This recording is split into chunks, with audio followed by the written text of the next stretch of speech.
Hi everyone. The M4 Sherman Tank, an icon of American military might during World War I, is more than just a piece of armored machinery. Here in the Philippines, this tank tells a deeper story. It's a story of war, of alliance, of sacrifice, and of resilience. And today on Motor Authority Philippines, we take you on a journey into the past through this steel giant of 1970, the M4 Sherman, as it stood in the islands long after the war had ended.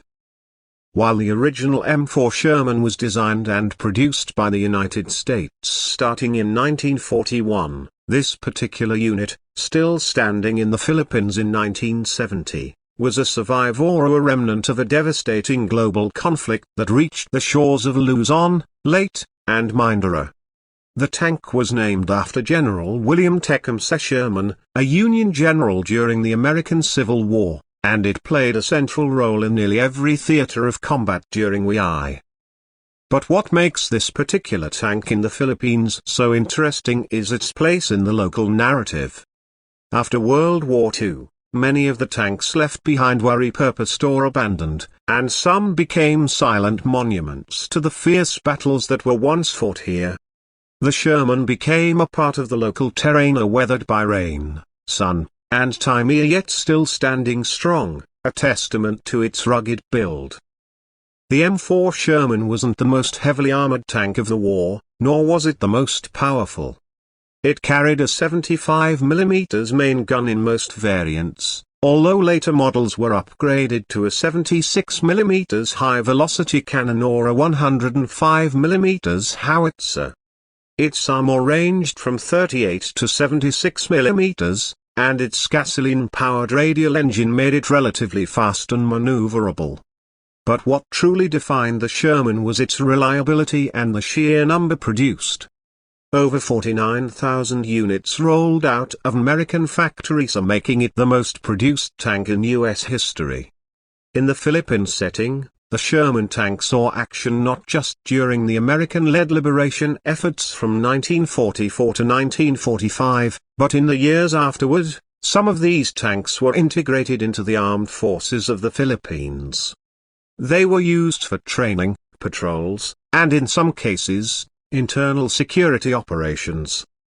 By 1970, many were already decommissioned, but a few, like this one, remained visibly either on military bases, public displays, or even tucked into jungle areas reclaimed by nature. Standing beside one of these Sherman today, you can't help but feel the weight of history. The Philippine terrain tells its own story. The Sherman's wide treads once rolling over muddy rice paddies, now long dried, the turret once scanning thick jungle for enemy movement. You can still see the weld marks, the faded star insignias, and even small bullet dents on its hull, each one a silent witness to the chaos it once endured.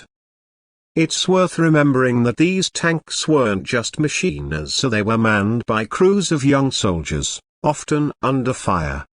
In the tight quarters of the Sherman, 4 to 5 men worked in tandem with the commander, gunner, loader, driver, and assistant driver. They had to trust each other with their lives, relying on teamwork as much as steel to survive. Inside, the tank was hot, cramped, and noisy. Communication was through simple intercom systems, and every movement required precision and coordination. But even with all its strengths, the Sherman had vulnerabilities. It was infamously nicknamed the Ronson by some Allied troops after the cigarette lighter, or because it was said to light up the first time, every time. The gasoline engine was particularly prone to catching fire when hit. German Panthers and Tigers could outgun and out-armor the Sherman, but U.S. doctrine relied on quantity, maneuverability, and combined arms to counter those threats.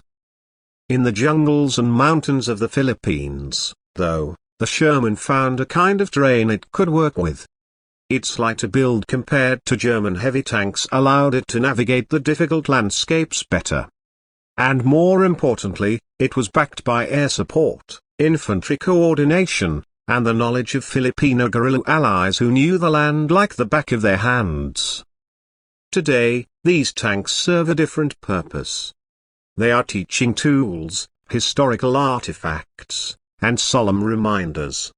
You might find one sitting in a park in Mindoro, another rusting behind a provincial capitol building, or one proudly restored by local historians and military enthusiasts. And they're not just relics, so they're part of the shared story between the United States and the Philippines, of two nations that fought side by side during one of the darkest periods in modern history. So as we look at this 1970s-era M4 Sherman in the Philippines, it's not just about metal, gears, and a powerful gun. It's about memory. It's about a past that shaped the present. And here at Motor Authority Philippines, we honor these machines not just for their engineering, but for the history they carry. If you enjoyed this look into the enduring legacy of the M4 Sherman tank in the Philippines, don't forget to like, share, and subscribe to Motor Authority Philippines.